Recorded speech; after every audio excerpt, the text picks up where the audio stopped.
So iPhone 12 Pro Max, this year's biggest and most expensive iPhone. So this is the one that I've been looking for so long because I've been using this iPhone 11 Pro Max for about a year and I love this thing. So naturally, I have been looking forward to using this for a long time. Why? Because it has 47% bigger sensor compared to iPhone 12 Pro, which is unusual. Normally, Apple put same camera in Pro model, but this year, this one has bigger sensor, better sensor shift sensor, and 65mm telephoto lens.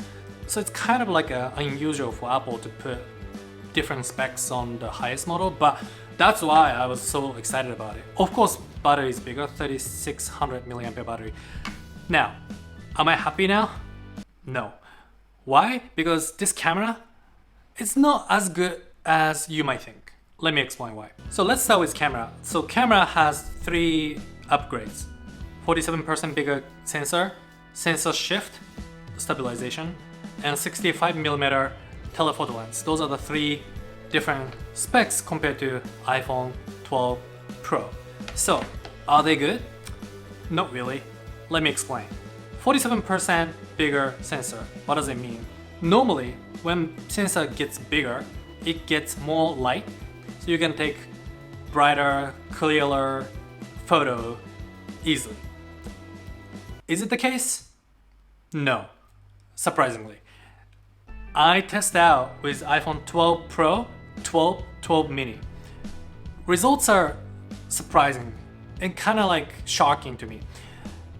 When you have enough light, there's virtually no difference among those devices, even compared with iPhone 12 mini. And what I'm looking for was depth of field. When sensor gets bigger, you get better bokeh. But as you can see, there's not much big difference compared to even iPhone 12 mini. So that was kind of a big surprise to me. Second point, sensor shift stabilization. So this should help shaky video in any situation. Is it the case? Not really.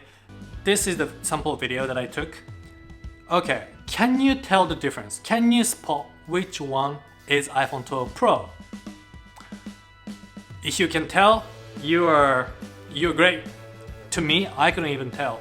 And my guess is that most of the consumer wouldn't notice the difference. This is kind of crazy. Physically sensor is shifting, but it's not really noticeable. Thirdly, 65mm telephoto lens. Is it better compared to 52mm iPhone 12 Pro lens? Not really. Just like focal length is different, but that doesn't mean it's better or worse. It's just preference. So I wouldn't say it's good or bad. So in conclusion, in camera department, I think this is not as good as at least what I thought it would be. Even with the low light situation, if you're in completely dark environment and then you can kind of see this one is better, but in that situation you don't want to even take a photo with smartphone anyway. So it's, to me, just a little bit disappointing. Next, battery. Obviously this is bigger battery, 3600 milliampere battery. Other 6.1 inch phones have 2800 milliampere battery. So compared to that, this is big. So no matter what I do, like Genshin Impact, playing game, photos, videos, watching videos, no matter what I do, I can go through a day easily. So this is great. And if your concern is battery, this is the only option. Display. This is 6.7 inch display, so it's huge. Oh my goodness, this is like humongous. It's okay. My hand is not so big. If you just split like this, 20 centimeter, okay, 7 inches. And with my hand, it's like this. It's so big. And honestly though, it's not comfortable to hold it. You know what's weird? Maybe this is just me.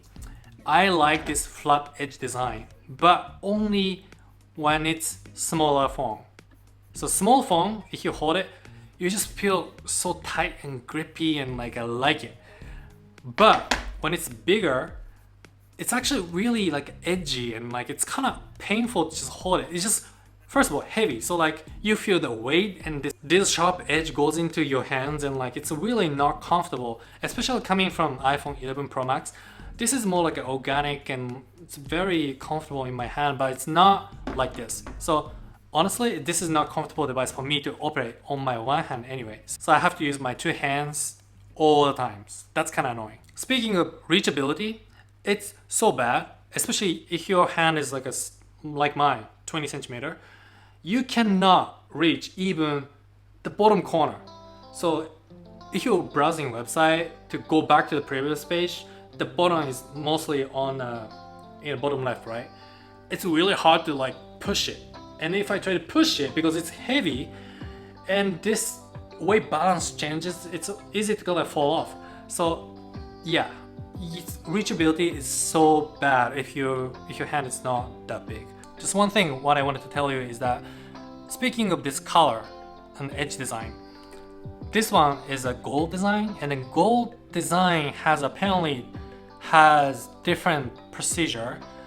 Thus, this is stronger compared to other Pro colors.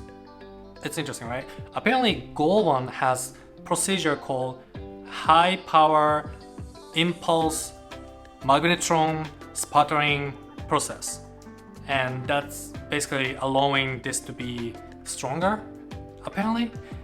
So yeah, I mean, if you want something stronger, maybe this is the color to go. But in my opinion, blue color is the best color. So that's basically it for my iPhone 12 Pro Max review. To wrap up this conversation, I wanna talk about who should buy this phone. Definitely, as I mentioned, this camera isn't as good as you might think. So don't buy this phone just because camera has better hardware. Because honestly, other phones, even like iPhone 12 mini, has good camera. So camera shouldn't be the reason. So what should be? Battery is one of the biggest reasons to buy this phone, but also bigger display. You cannot get bigger display and bigger battery in a phone other than this one. So those are the two things that you should be considering this phone. Otherwise, honestly, iPhone 12 Pro or even other phones would work brilliantly. And if you're worried about battery life for this phone, you can actually customize your battery setting to maximize the battery.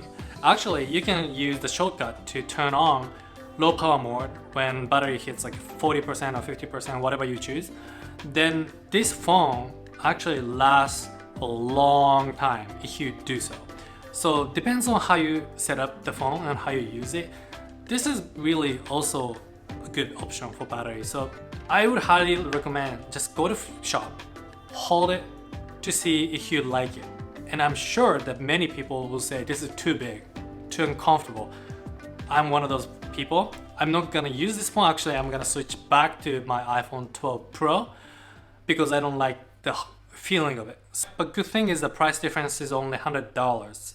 So some people think, oh, this is actually bigger value. So I don't know. You should determine based on your preference. So anyway, this has been my review. If you have any questions, let me know down in a comment. Also, you can hit me up with Twitter and let me know if you have any comments and questions. So thank you so much for watching. See you in the next video.